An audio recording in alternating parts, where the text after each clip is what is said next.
Let's give them something to cheer for now. There goes Davis. Oh, my God. Davis is going to run it all the way back. Time now for the College Football Inquirer. Here's Pat, Russ, and Dan. All right, welcome to the pod, and I want to start with this. Trent Dilfer, who in this quote says, everybody knows I'm honest about everything.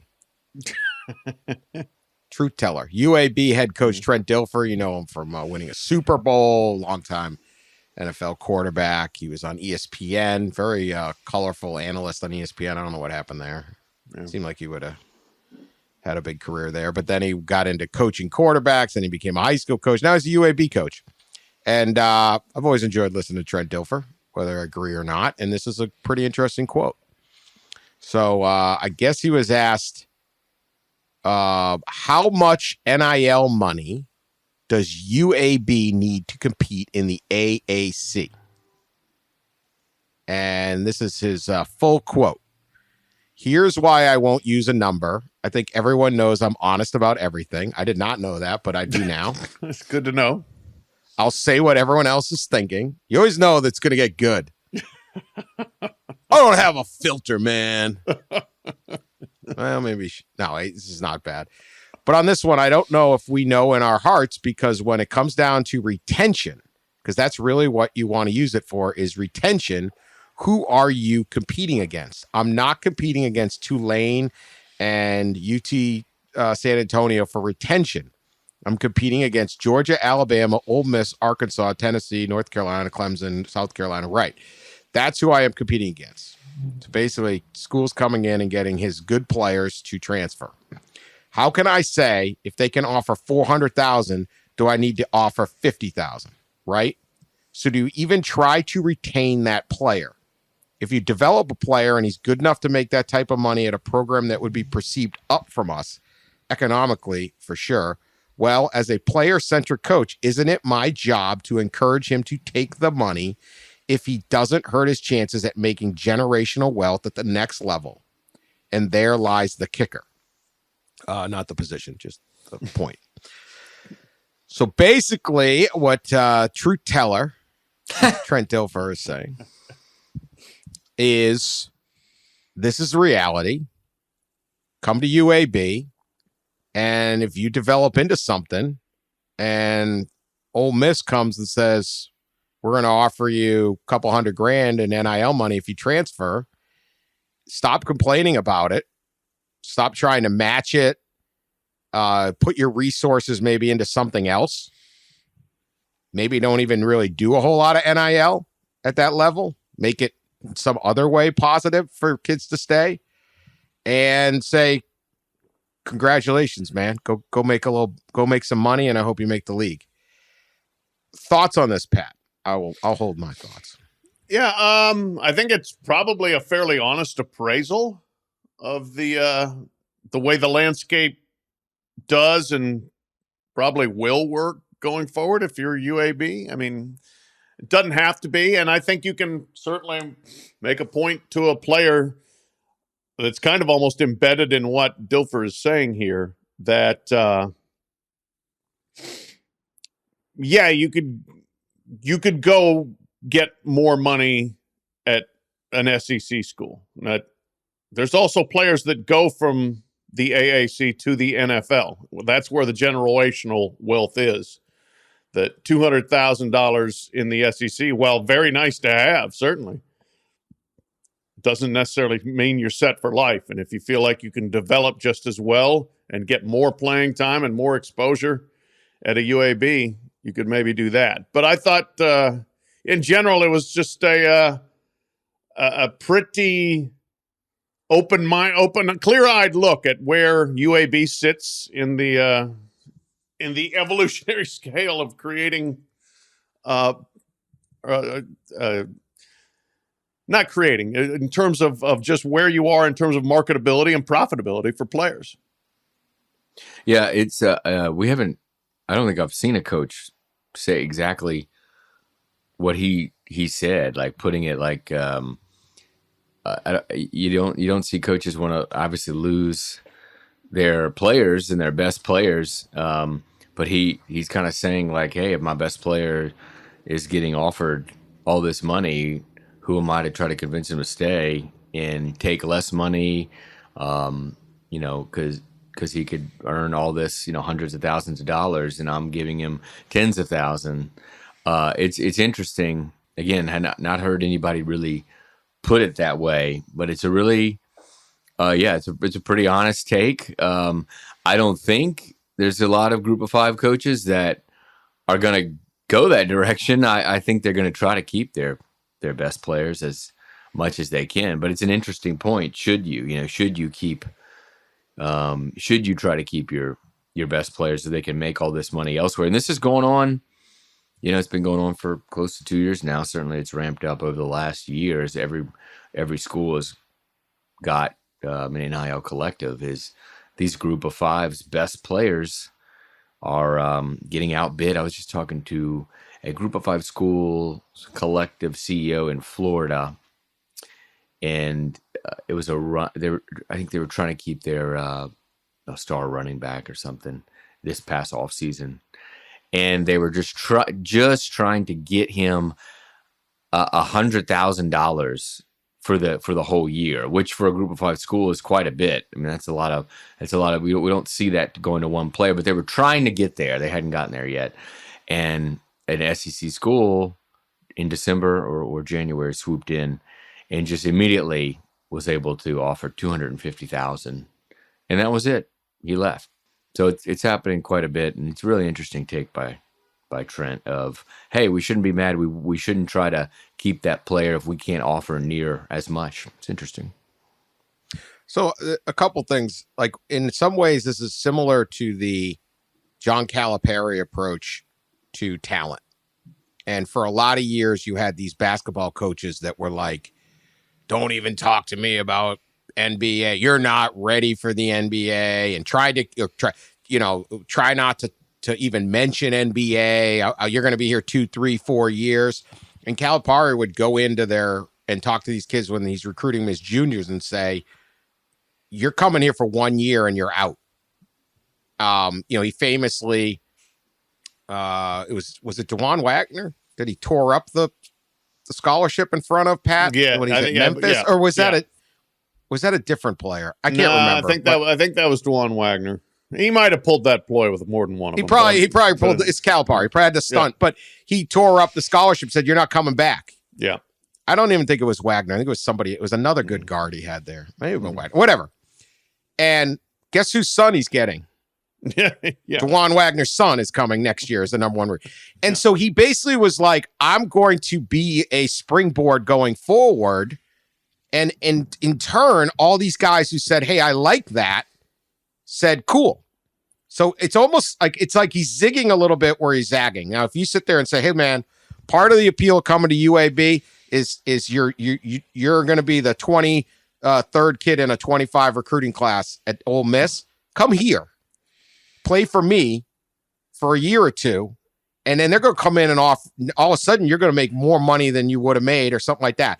I will get you to the SEC. I'm not quite saying that, right? But there's something to that because the kid is going, nobody's growing up saying, no offense to UAB, but no one's growing up saying, man, one day I'm going to be a Blazer, man. I am going to play for UAB. No, they're growing up saying, I won't roll Tide, right? I won't play Auburn. I won't play in the SEC.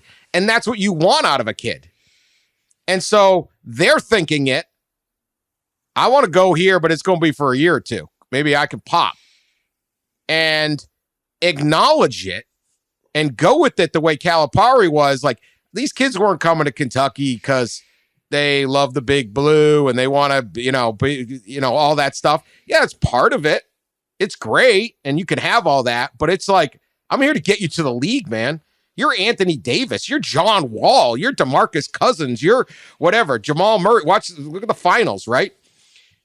You're Bam. Like you ain't, you're trying, you have got a chance at enormous wealth. So just get here, do our work. We're going to prepare you for that. And he owned it, and it was a big step. And I don't know if that it's not my only thought on this, but I kind of like the idea of like, let's just be out front about it. We're a stepping stone, and that's cool. And maybe I get a little better player than I should.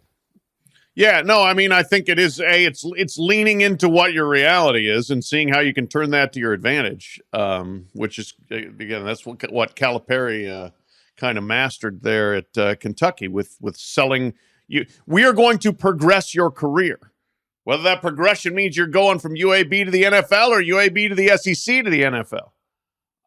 That could be the case. And I do know we have at least one staunch UAB listener, so prepare yourself for the angry tweets about us downplaying the Blazers. But there might be some kid out there that's dreaming of playing for the Blazers. But here's also the reality. I'm looking it up now. I believe it was pick number 48 in the draft, middle of the second round, before a non-Power 5 conference player was taken. And so if there's more NIL money there, there's also, at least at the high end of the draft, more chances to be selected. That's just kind of the way things have trended, and they're going to continue to trend that way. So Trent Dilfer probably, is looking at the landscape and saying, let's not try to bankrupt ourselves with NIL payments and that may keep a guy for a year but may not, and find a better way to use what resources we have and position ourselves as the best school we can for whatever talent we can get.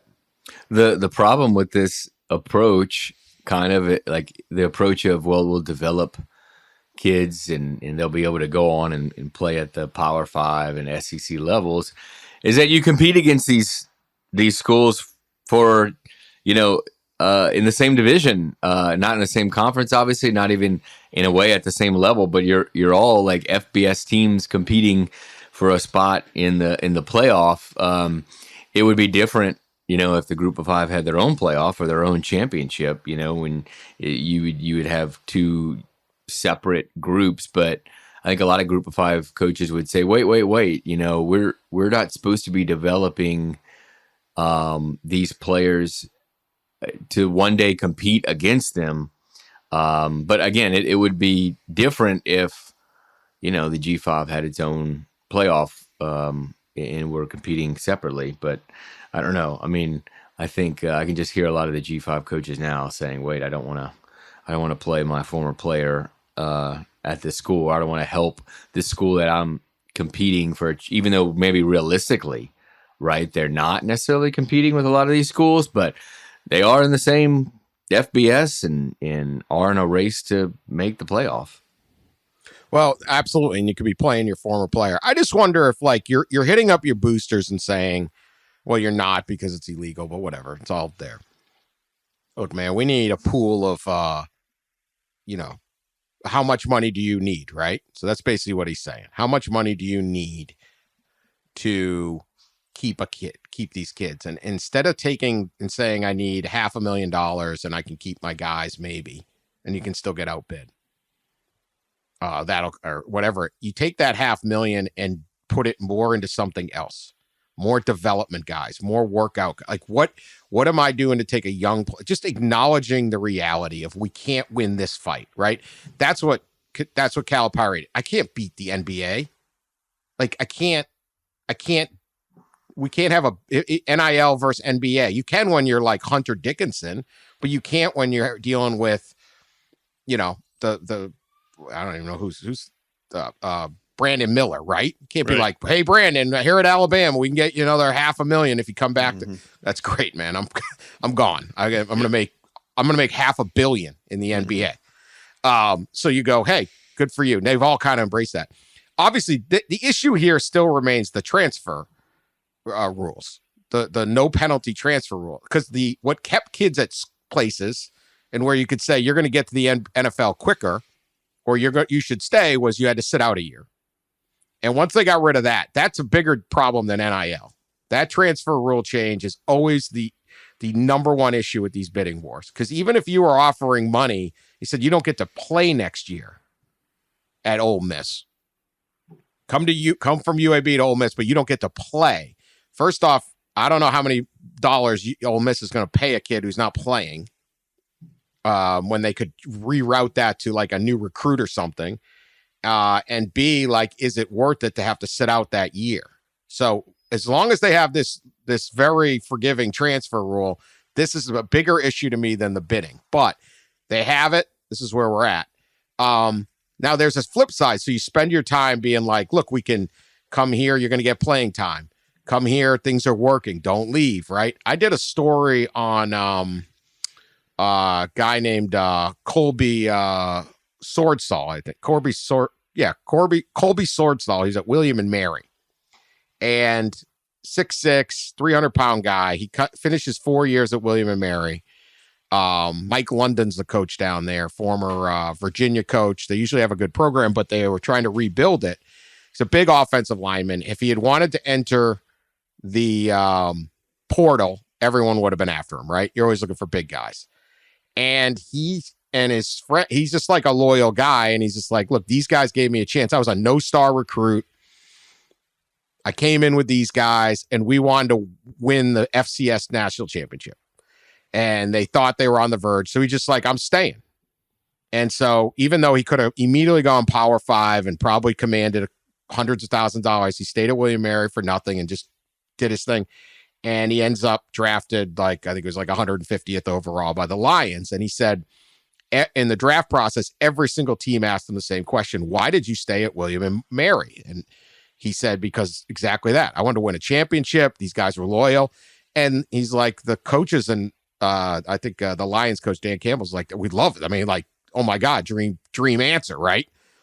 You want to win? It wasn't like, hey man, I just made an extra $75K. Like, right? Who doesn't want that? So maybe you just try a whole different approach. And I just wonder if there's going to be an innovative, and maybe it's Dilfer, but somebody innovative at that group of 5 level that just says, hey, this is what we're going to be. Maybe we're freshman, sophomore ball.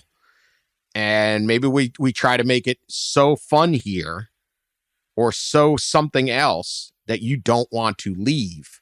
If it's all about money, you're going to go, right? But if it's anything else, maybe you stay. That's the point, I think, right there, is that this is where you can position yourself in a unique manner. And again, you can get some good players in early, and then, yes, the old, what do coaches say all the time now about their antidote to being tampered and having people transfer is we have to have a great culture. We've got to have a place where people want to be there and the players like it and they're getting better and we're giving them something and they're giving us something, and we've built a bond there that isn't just purely transactional. That's Clark Lee from Vanderbilt. We were talking to him last week, and I mean, God love him. He says all the right things. We'll see if they can actually make it happen there. But he said, we want transformational, not transactional. That's a good saying. We'll see if they can do it, if they can transform things at Vanderbilt. But that's if you're just recruiting kids based on where they can make a quick 6 figures or even high 5 figures.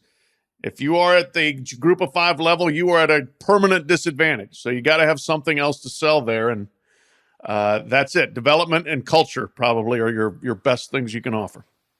Yeah, and I was it's funny you mentioned Clark Lee. Like a couple months ago, I was in Nashville and sat down with him in his office, and he talked a lot about that stuff and talked about how they realize they can't necessarily offer some of the amounts that some of these other SEC schools are offering when it comes to NIL and recruiting.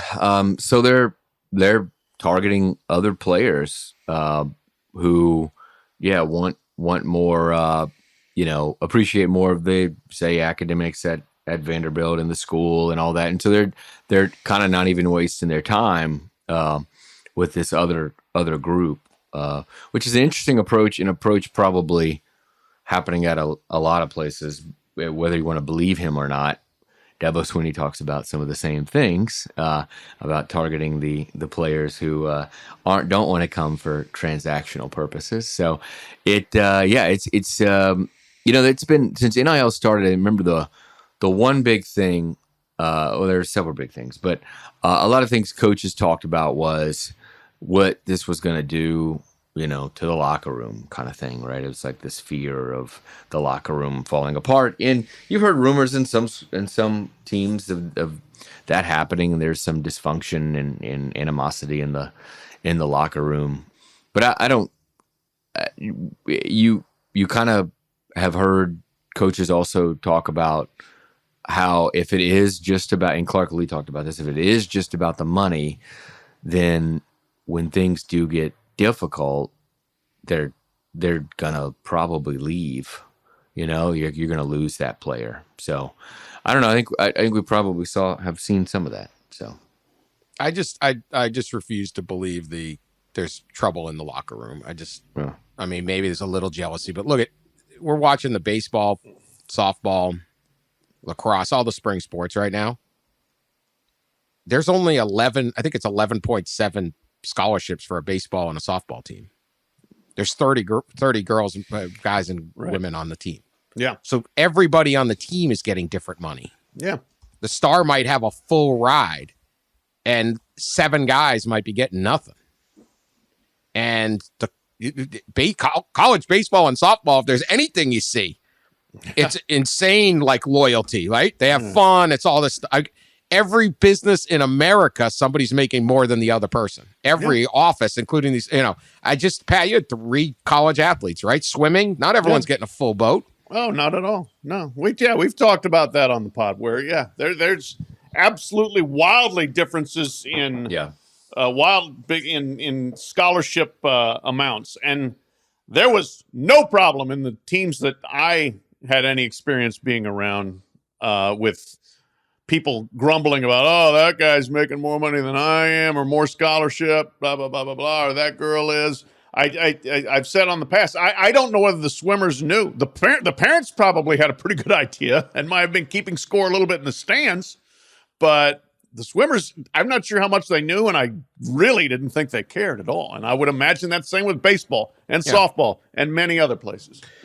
Just another point, too, like going forward, of course, I mean, this is the case for Clark Lee coaches Vanderbilt. That's been the case for Vanderbilt forever, right? Well, what do we have? Right. What can we offer that Alabama can't? Well, a Vanderbilt degree. Exactly. Right? Stanford, these schools, I mean, they can't compete with that. This is our advantage. So you have to work to your advantage. And what I found interesting about NIL is these payments have been going on forever. But there is an ability to kind of see the numbers. Now they want to have like, the schools want to get guardrails and allow the players to give up their bargaining advantage of how much they might be getting offered, which is completely ridiculous. But we do have some data, and Jason Belzer put out, he's from, I'm going to get it wrong, so I don't want to do that. He's from Student Athlete NIL. It's a company that works with collectives, and he put out a chart over the weekend during the NIL summit. They work with over 30 collectives and more than 1,000 student athletes we've contracted with.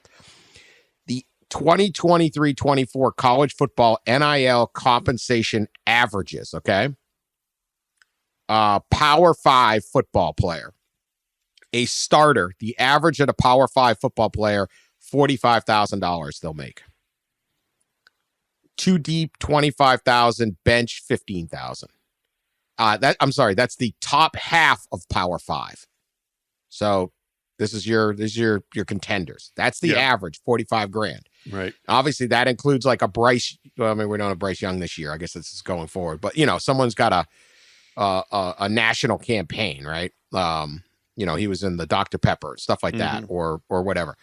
Bottom 50% of Power 5, the average is $15,000. And the group of 5 number is 5,000. These are for starters. Now, they actually make more in basketball, which, obviously one player can do it. The average is 75,000 for Power 5 and 35,000 for the group of 5. But then in the transfer portal, if you're one of the top 10 transfers, consensus top 10 transfers, $500,000 to transfer if you're one of the top 10 guys. Top 25, $250,000. I don't know if that means 11 through 25 or is that the average, including the top 10. It's a little, not 100% sure. Top 50, 125. So the transfer portal and allowing immediate eligibility is, if anything, driving all the money up. If they want to solve this, so this is not the issue of what we're going to talk about, but if they want to cut the bidding down, it's your transfer portal and the immediate eligibility that you allowed that's, again, causing this problem. It's not NIL. It's NCAA's own decision to do that. That's what's driving the cost. Because if the average guy is making $45,000 at the top 70 schools in the country, but a transfer is making 500, well, it's the transfer. So anyway, that's it. But those numbers, 45,000, does that surprise you? Not surprise you? What do you think, Ross? Yeah, not really. In fact, like a couple weeks ago, I was interviewing Jason for that story last week on NIL and collectives and fundraising foundations. And actually, Jason's one of those people in the NIL space that have been pretty vocal and public about and pretty like blunt about some things, including in that story, I had some quotes from him about, he disagrees with nonprofits in general being involved in NIL, and he thinks the IRS will be coming for them soon enough. And so he gave me some of these numbers a couple of weeks ago, and so it didn't come. During our conversation, I was a little surprised at how low probably the average was in the Power Five, because you hear so many more bigger numbers than there are. I think I had in that story, but he told me that roughly 5 or fewer than 5 players on a Power Five team, a football team, make 6 figures or more. So about $100,000 or more. He's saying that 5 to 7 maybe on a team make that, and that's in the upper echelon of Power Five. But those are the ones you hear about the most, And I think the transfer portal numbers are really interesting, and probably a reason why that you're having players on the Group of 5 level, or even on like the lower Power 5 level, get into the portal, because that's kind of where the money is. Those players are developed. Those players have a college resume. They have experience in college, all that stuff. And so they're more valuable. And those numbers kind of prove how much more valuable they are. And coaches have mentioned this to me the last year or so, is that you don't really have a baseline, on a team. And a lot of coaches at SEC meetings last week said this. Saban said this. Hugh Freeze mentioned this. Brian Kelly mentioned this.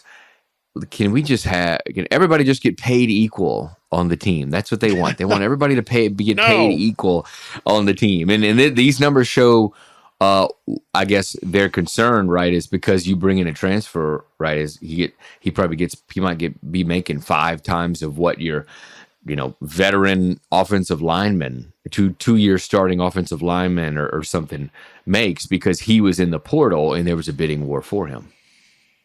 Yeah. Does Saban pay his coordinators and his rank and file assistants the same? No, he doesn't.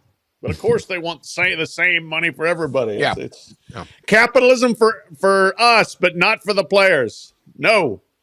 But yeah, again, coaches are just terrified of this locker room disharmony or whatever, or at least players even knowing how much of the players are getting. It's like a boogeyman. It's the boogie. Yeah. They love the boogeyman. Yeah. And this is it.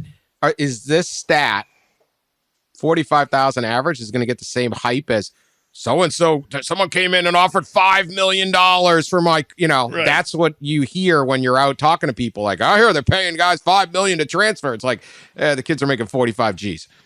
Right. Yeah. And yeah. Clearly the transfer dynamic is driving a different segment of the economy significantly. But yeah, as Ross said, that's because they've gone and proven their ability. Everybody was pretty sure coming out of high school that Caleb Williams was going to be really good. But then you saw him as a freshman at Oklahoma, like, oh, gosh, he is really good. And so USC, they came up with whatever they need to come up with to get him to transfer. Same with Jordan Addison. And, that's kind of how the market works. Prove your worth, and somebody is likely to pay you. Again, Dan, you're right that the immediate eligibility transfer is absolutely a driver here. But I still think that, first of all, that horse is never going back in the barn, and I don't think it should. I think that the one thing that, again, and this is not breaking new ground here, the thing they've got to clamp down on is the transfer every year waiver situation. Yeah, no doubt. But I just want to, everyone blames NIL for everything. It's the NCAA rule that they did. Yeah. That is really driving this. And the reason they did that transfer rule is because the coaches were abusing the restrictions that they put on. So it's all going to circle back to control freak coaches that were putting 30, 35, 37 schools on a restricted transfer list. You can transfer anywhere in the country, but 37 different schools. Mm-hmm. And so it was so unfair that they created and now we're here and they're complaining about the thing. You did this. Yeah. Okay. And then they're coming up with their 5 million and they're scaring the fans. It's all going to be bad. And the fact of the matter is, even your starters at your top half of Power 5, basically the ones that you would create, aren't making that much. And if you really got a problem with J.J. McCarthy making a ton of money at a $120 million football program that he's going to fill the big house 8 times this year, deal with it. He earned it. Okay. Donovan Edwards earned it. These guys, that money is so. Here's to circle back, and I want to get into the recruiting calendar because this kind of fits into that. Did go back to Dilfer's thing. I'm showing this chart. Yeah. And I'm saying, okay, you're the running back. You're going to be the 3rd running back recruit at Ole Miss or Alabama or whatever. You might make 45. You're going to be on the 2 deep, the two deep chart. You make $25,000. You come here and tear it up, you make $500,000. Mm-hmm. Make yourself scarce, make yourself valuable, and now you're going to make a ton of money. If you're on the bench at a top 50% Power 5, you're making $15,000, and if you're on the 2 deep, you're 25. Well, hell, at Group of 5, it says here 1,000. Your starters making 5. So you come to UAB, you make 5. 2 years later, you're sitting there going, "Hey, Ole Miss, how about $500,000?" Yeah, I don't know. That's what I would do. All right. Recruiting calendar change. We've talked about this a bunch. Ross, you talked to our dear leader, Sankey. What did dear leader have to say about the future of college athletics? SEC Commissioner Greg Sankey. Well, there was during the SEC spring meetings in Destin last week, a lot of coaches, talk. They had on the agenda a discussion about the letter of intent in signing day, and so got a few coaches talking a little bit about the future of the letter of intent, future of signing day, and what they discussed in these meetings. And I think a lot of coaches I talked to want there not to be a early signing day. They want to abolish it and be able to send letters of intent starting August 1 of a senior's or a prospect senior year. Be able to send them letters of intent, and they can sign them starting August 1 and sign them whenever they like. And so they're not to be some really one big day or period, but they can then sign letters of intent at will. There's a lot of other, Sankey isn't necessarily for that. I think overall, he told me the SEC hasn't, I guess, identified an exact position it wants to take on this, except that it wants the early signing period to move, or to, as he said, not to be where it is now, basically. So, one of the options obviously is that August 1 and to sign whenever you receive your letter of intent. One of the options from talking to Todd Berry of the AFCA is coaches want it to move up. He even mentioned the week of Thanksgiving, the last week of the regular season, to do it before the portal opens was his contention. And then you talk to Sankey, and he wants to move it back. He mentioned moving it back to January. And there are people who want it just to completely go away and just have the traditional old February signing day. So there's a lot of options. The Football Oversight Committee is exploring this, and they've sent out surveys to members about letters of intent, about the signing day, and about the IAWP, which is stands for Individual Associated with a Prospect. And it's an NCAA rule made in, I think, 2017. And it prohibits a school from hiring a high school coach or trainer or staff member or family member with a connection to a recruit who has signed with the school. That is almost like all indications I've got is that is almost certainly to go away, the IAWP, in the next few months or in the next year. And a lot of SEC coaches told me why last week, and it's because, as Brian Kelly so bluntly put it, no longer do you hire high school coaches or family members anymore to get a recruit. You just give them NIL. So there you go. Yeah. If you'd given me 50 guesses on what IAWP was, I was like, is that the electricians union? Like, what is that? Like HVAC union somewhere? I don't know what, like the I got to negotiate with the IAWP. They're going to crush us. Anyway, Pat, go ahead. Yeah. Well, again, this, to me, the only thing to do with signing is to move it back later, not move it forward, not keep it where it is in December. Keeping it in December is a disaster. Moving it forward, I think, is a disaster.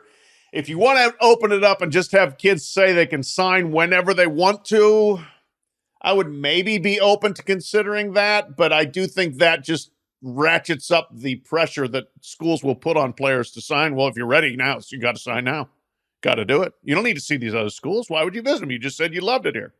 The problem with moving it like to August or anything before the season, players, young people need time to figure out what the hell they want to do. And the less time you give them and the earlier you try to force a decision, the greater the likelihood they're going to make a bad decision. And I did talk to my children about when they moved up the recruiting calendar and kids at age like 16 or so could go on campus visits, and my kids were 22 and they're hosting them on their visits. They had no idea what college was even about. They're 16, they're 17. What do you want to study? I don't know. What do people do here? You know, like, do you want to see the camp, the academic buildings? I don't know. I mean, you know, they didn't know anything when they're there visiting. They know, okay, well, that's a nice facility and those colors look good. So the more you can delay the time and have those people mature, get educated, understand what they're getting into before they make the decision, the better for the prospects themselves. So push it back later, get it out of the whole December churn and burn of postseason football and transfer portal. Don't go earlier, go later. I think that's the best method. This is, look, you can go back. Whenever they came up with this early signing period, I wrote columns in this podcast. We said the December signing period would be an abject disaster and a horrible idea. Apparently, there's this one woman in Missouri that listens to our old podcast because she's such a big fan. Shout out. I'm not going to name you, but thanks for the letter. It's very nice. But yeah, one time I guess she went back and re-listened to every show. God love her. Thank you. Yeah, thank God bless you. her. Slightly okay. concerned, but yeah. Okay. Yeah. Okay. Also, we said 10% of our audience was female. And since doing that, we've had a grand total of 3 women reach out to say they're part of the 10%, which, now I do know we have a lot of sports writers, people in college athletics that are women that listen, but I think just a general fan, I think that number might be 1% because I've heard of 3 women and I know my cousin Amy listens. Okay. So that's number 4. Okay. Fortunately, 10% of our audience is not 4. Okay. So we're a little more. Yeah. We've got a little bigger audience than that. Yeah. We're not 40. We don't have 40 listeners. So we're a little bigger than that. But other than that, I don't know. Anyway, listen to me, people. Coaches cannot think more than 12 seconds in front of them. You know that thing from Ted Lasso, like what's the happiest animal in the world? Is the goldfish because it's got an 8-second memory. Coaches have 8 seconds of forethought into anything. So they're just like, I got a recruit poached, sign them in when they're freshmen in high school. I don't care. They don't see any of the problems. The December thing was going to be a disaster, and it is. All it does, guess what it leads to? The thing they hate the most. Transfers. Yeah. You're going to miss scout a kid before his senior year of high school. You don't even get to see him play. Yeah, there's some kids that works for, but the majority of them, maybe he's not as good. Maybe this kid's better. Maybe he isn't even the starter on his own team because someone got better. Maybe so-and-so blossomed, whatever. You're then going to find out what you need on your team. Imagine signing kids in August. It's nuts. Yeah. Then you're going to have the transfer. Well, I'm going to recruit right over this kid. We don't even want this guy anymore. We're going to lose our offensive coordinator. We're going to get fired. We're going to switch jobs. It's not fair to the kids. More transfers, more letter of intent get outs.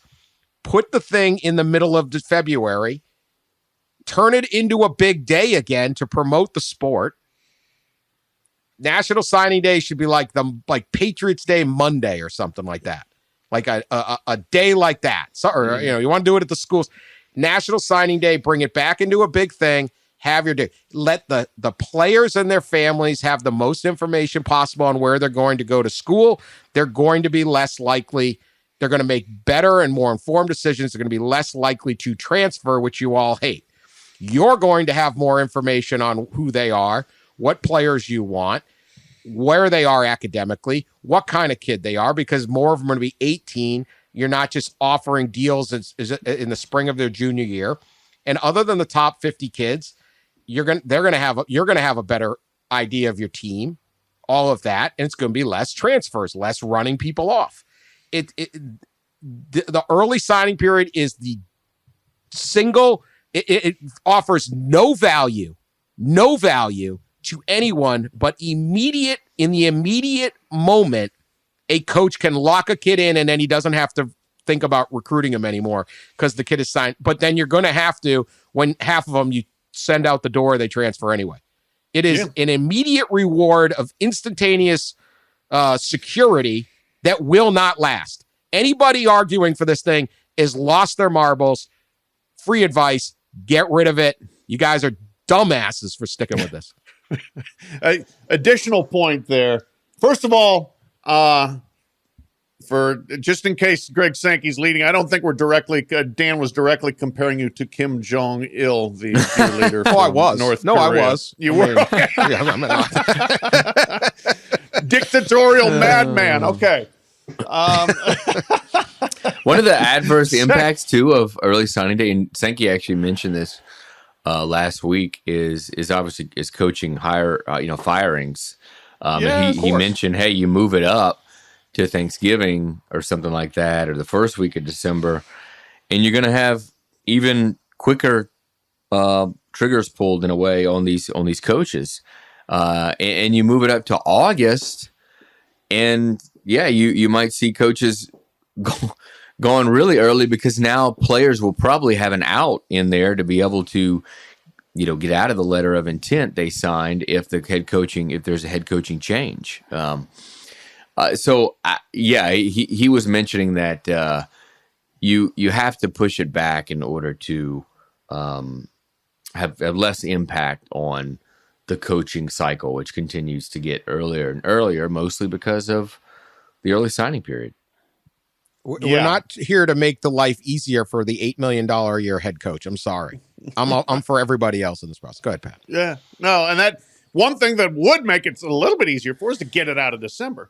But yes, push it back. The other reason, as Ross was saying, coaching changes. So everybody knows, okay, who's going to coach me, which is always the big drama, with holding a signing class together after you decided to fire a guy November 1st with signing December 18th.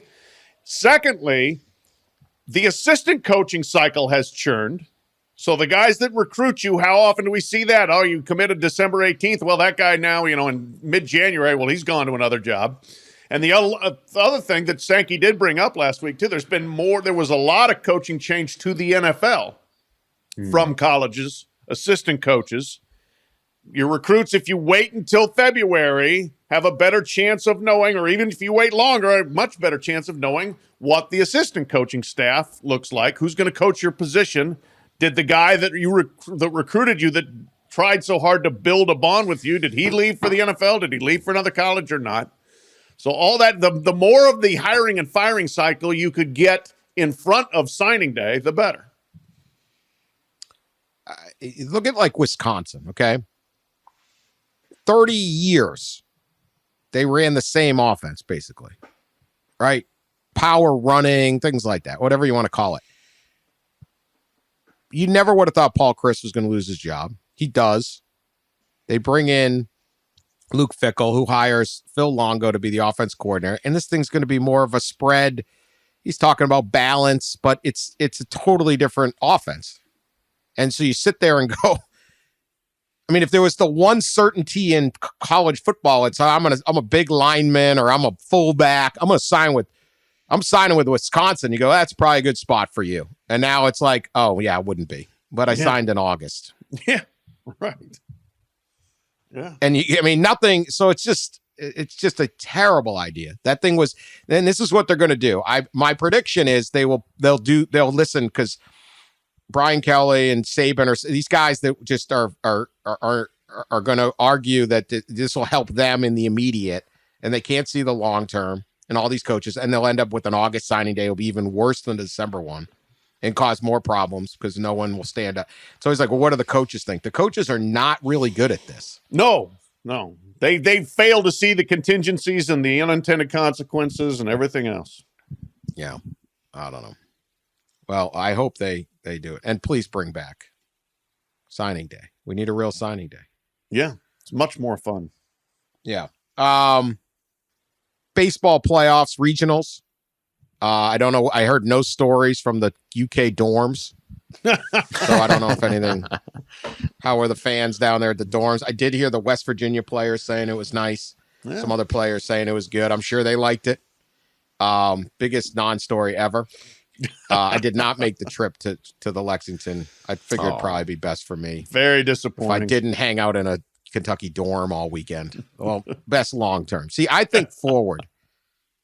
Might have been good for about 72 hours, but not good long term. But they did have the one of the regionals was in Miami at Coral Gables, and we were late on this because they're famous for their milkshakes at whatever, the Alex Rodriguez Park at Mark Light's Field. It's a lot of words. A lot of names. A lot of donors, though. So, delayed game of Would You Eat It? Okay, the milkshakes. All right. The Texas, it had Texas, Louisiana Raging Cajuns, and the Maine Black Bears were there. So here is the choices. For Texas, the Texas barbecue brisket milkshake. It is vanilla milkshake with brisket meat stuffed in it and barbecue sauce drizzled over the top. Ross, would you eat the Texas barbecue brisket milkshake? No. Sounds terrible. It does sound absolutely terrible, but it's not the worst one on this menu. I do know that. Yeah, that's why I started with it. Yeah. So really, there are worse. Oh, yeah, it gets better. Oh, yeah. All right. Or worse, however you want to do it. So I remember last week we talked about the Frosty, right? Yeah, Kind of like a Frosty with, it's like a milkshake with the, I'm not going to have a milkshake with brisket. If I'm sitting down to have brisket, it's probably not my first choice, but I don't see this as that far off I really don't need the barbecue sauce in the milkshake. No, that's a disaster. Stuff some brisket. Nothing like Miami brisket. That'd be what's the quality of the brisket? First of all, you're definitely not eating that with a straw because you can't get brisket through a straw. No, you have to it's like you're dipping your brisket in a vanilla milkshake, basically. Ugh. I mean, if of these three choices, you're a no, Pat. Oh, I'm a hard no. Yeah, but if you're gonna make me choose amongst these three, I'm a maybe. I think that's what I'm going with. Yeah. The Louisiana Raging Cajun, the Louisiana Tabasco milkshake. vanilla milkshake with Tabasco and Cajun spices on top. The Cajun spices might be mixed through it. Yeah. Ross, would you eat it? You're a Louisiana. Yeah, I mean, Still in Louisiana. half Spicy Cajun milkshake. here. I still no. I don't want. I don't want spicy in sweet creamy, or the sweet creamy with the brisket, the savory. Like I like to stick to like one kind of category of flavor, and not all of them mixed together. At a time. Get out of here with that. I find this one much more tolerable than the brisket. I could see myself doing this. First of all, I like Tabasco. I like hot sauces in general. I like Cajun spice. I think I could coexist with this one, under duress. I would put this as the least objectionable alternative. I actually would probably be I'm with you. I'd actually like it to be really spicy. I wonder how spicy. I don't know if Tabasco has enough heat to make it hot. Yeah. But I'd be intrigued with just a spiced out milkshake. So you're getting the milkshake, but you're getting the burn. I don't know. I'd take it if I got to do it, because the third one is an abomination, and whoever invented it should be imprisoned. The Maine Black Bear Maine Butter Lobster Milkshake. That's right. You heard me right. A butter lobster milkshake. Oh, with the tail in it. I think I saw this picture of this on Twitter. yeah. Oh, yeah. And the tail Vanilla shoved in the milkshake middle of it. with a lobster tail shoved in it and butter. Bruh. Or at least you're sticking to one flavor here, pretty much. It's pretty much like this creamy, buttery flavor. Still no. I mean, butter and milkshake are both in the dairy family, I guess. Yeah. Yeah. But then you throw the lobster tail on there. No. Oh, I just eat the just a lobster tail by disaster. itself. Take it out and eat it by itself. That's Well, fine. yes, if you could 100%. separate that and, Yeah. eat that first and then rest for a moment and then have your milkshake. But no. First off, lobster should not even be eaten with butter. It does not need butter. Lobster is the most decadent and flavorful and already buttery, if you will, meat. I agree. Do not use butter I actually agree. on a lobster. That's I think we're getting a controversial Northeast take. lecture You're getting here. some New But, England here. yeah, I'm that's giving a you the New England. Yes, there you go. That's a controversial take because, but I actually agree with it. It's not. I don't eat my lobster with or my crab actually with a lot of butter. If somebody boiled, steamed, whatever, a lobster Clams, better, same thing. good enough, then you don't need it. You don't need any of that.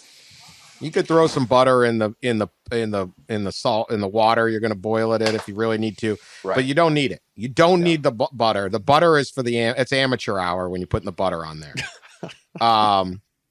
Now I would prefer butter to the mayo of a lobster roll. That you can get in a knife. You get in a knife fight. Like you go up to like Rockland, Maine, and you start like you better be ready to. You better throw some hands. If you're going to take there's going to be a dispute. But let's just say the lobster tail is it's tremendous. It is perfect. You don't need butter. So that and the idea of the butter in the milkshake, again, this would otherwise just be like, okay, I like brisket, I like milkshake, two great tastes, But throwing butter in a milk. Has anyone ever wanted a butter milkshake? No. Maybe somewhere in like Wisconsin or something, like Culver's. Does Culver's have that? It does sound pretty Wisconsin. Yeah. So no, and it just nice effort. I don't know how many fans did Maine baseball bring. They probably only sold a couple of these things. Just pull. I mean, a butter vanilla milkshake is just terrible stuff. Anyway, our appreciation for the good folks down at Alex Rodriguez Park at Mark Light Stadium or Mark Light Field. I'm sorry. By the way, once again giving us the the milkshake would you eat content it? is always good from them. Yeah, would you eat it? But I want to quickly celebrate the fact that Indiana State and Oral Roberts are in the Sweet 16 of the baseball tournament. And possibly either Penn or Southern Miss will join them. Good. So a little bit of populist charm there, a little bit of non-power conference flexing. It's been an interesting tournament so far. We did have Indiana hit 9 Kentucky batters Sunday, and Iowa hit 10 Indiana State batters. So the Big Ten pitchers need to learn how to find the plate. Oh, were the Indiana pitchers angry they're sleeping in the dorm? Maybe that was it. Maybe that was it. Maybe they, you know what? Didn't like the dorms. Getting a bad night's sleep. They're taking it out on the Kentucky batters. Yeah, there was almost a fight, right, between the coaches. Yep. Yeah. All right. New edition of the Sickos Committee is a great follow on Twitter of our non-sports college championships that are not NCAA.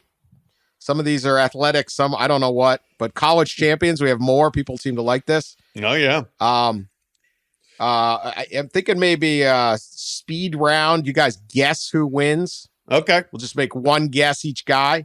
Bring it on. Acrobatics and tumbling, Pat. Acrobatics and tumbling. Oh my goodness. That's, you know what? There's a lot of great gymnasts in Texas. They probably can't. Well, they can't all get to Bella Caroli's ranch thing. So I'm going to say it's University of North Texas. Well, you were right. Texas is Baylor. Okay. Fortunately, they shut that ranch down for good reason. Yeah. But that's Pat, baking. Oh boy. Beat Bobby Flay. Like, what is this? Yeah, holy moly. Kids baking cupcake. I see that on the Food Network. Baking. Yeah, that baking seems like a very Midwestern pursuit. I'm gonna go like Nebraska Omaha for your baking champion. Go Gators. Whoa, really? Yeah, I know. Who knew? A classic here, book collecting. The book collecting college championship. Oh, we got to go to the Northeast for this, right? How do you win? We got to go to the North. Give me an Ivy League. Let's give me Penn. Harvard. I was going to go all the way. Yep. How do you win at book collecting? What do you win? Yeah, how do you just go out and you get better books than everybody else and you say, here's my collection? I literally have no idea. Book collecting. That's the most bizarre thing I've ever heard. I don't even know if this stuff's true. It can't be. Competitive book collecting? Come on. Yeah, what is it? Show up. These are my 6 books I collected. I win. What? I mean, some of these might be a joke. Yeah. I don't even know. Like bracketology is on here. Oh, come on. Yeah, and it goes to Purdue, and I think it's like it's a Jerry Palm joke. I don't even know if this is true. I'm not even, I don't know. Flower arranging is on here, and whoever won it, I don't know their logo. So, hey, we heard from somebody who helped judge the small brass competition. Small brass. Yeah, that was real. Yeah, that guy's, he listens to the pod, and he got to hear us talk about small brass, so. All right, Pat, dinghy sailing, co-ed. Co-ed dinghy sailing. Okay. Dinghy sailing, co-ed. That's got like UC San Diego written all over it. Stanford. Oh, okay. One more way to get some kids snuck in the school that didn't deserve to go. She's the best dinghy sailor in all of... I can't imagine that's going to fly with admissions, but what do I know? Dinghy sailing, co-ed, and women went to Stanford. Congratulations. Apparently, there was no male. There's not enough guys that are willing to do it, even if they get into. Let's see what else we got here. We'll do a couple more. Musical theater. This is a shocker. Not Wichita State. They won bowling, apparently. Men bowling. Musical theater. Musical theater, Ross. Who you got? You said it's shocking?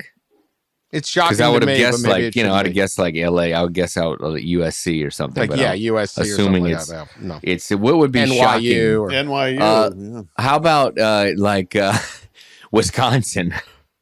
Oh God. Bad. Texas Tech. One musical What? theater. Wow. I know. Really? Yeah. I mean, I guess Look at you got to there. pretend to be happy in Lubbock, right? Oh, I love I it would have here. thought it'd been Right. like Oklahoma just does the Oklahoma play or something like that. I don't know what. See what else we got here. Solar decathlon. Oh my. I don't know if that solar decathlon. Arizona, a lot of sun in Arizona. You'd think. Yeah. It is Ball State.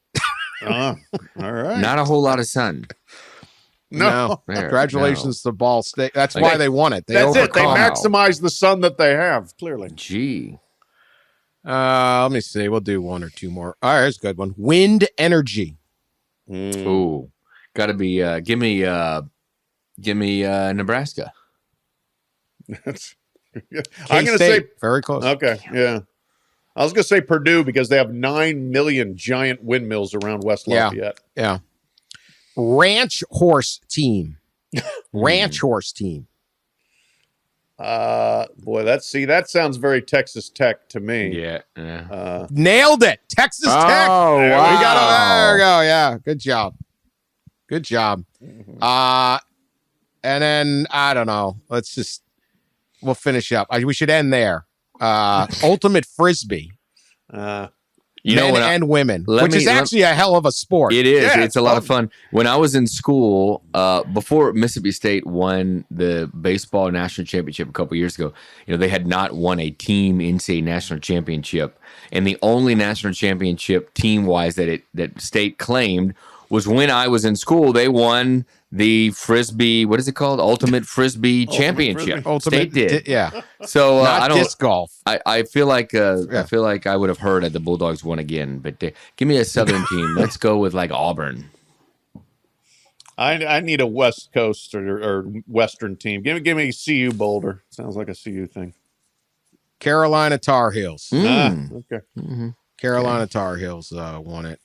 Wait, there was one more I was going to do on this thing. What was it? Texas won the trombone choir. Ohio State won the synchronized swimming. Yeah.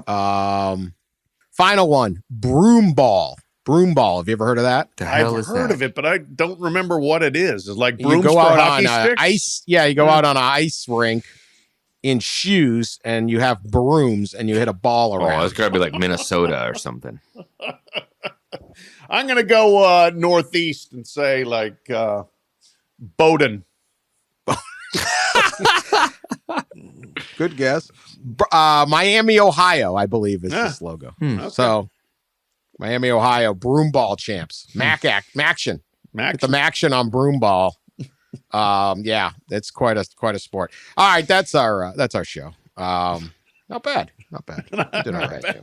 Once again, still we did not yet do win totals. So We're gonna get to them We because, will. but I want to get it closer to the season. Yeah, It just I feels know. like we got to build up to the season. So good job. Anyway, we're back later this week. Keep sharing us on social media. Leave us nice reviews and tell your friends about us. Tell a friend to tell a friend. We need all listeners we can get, all female or male, but most of you guys are dudes. What are we gonna do? We'll talk to you later.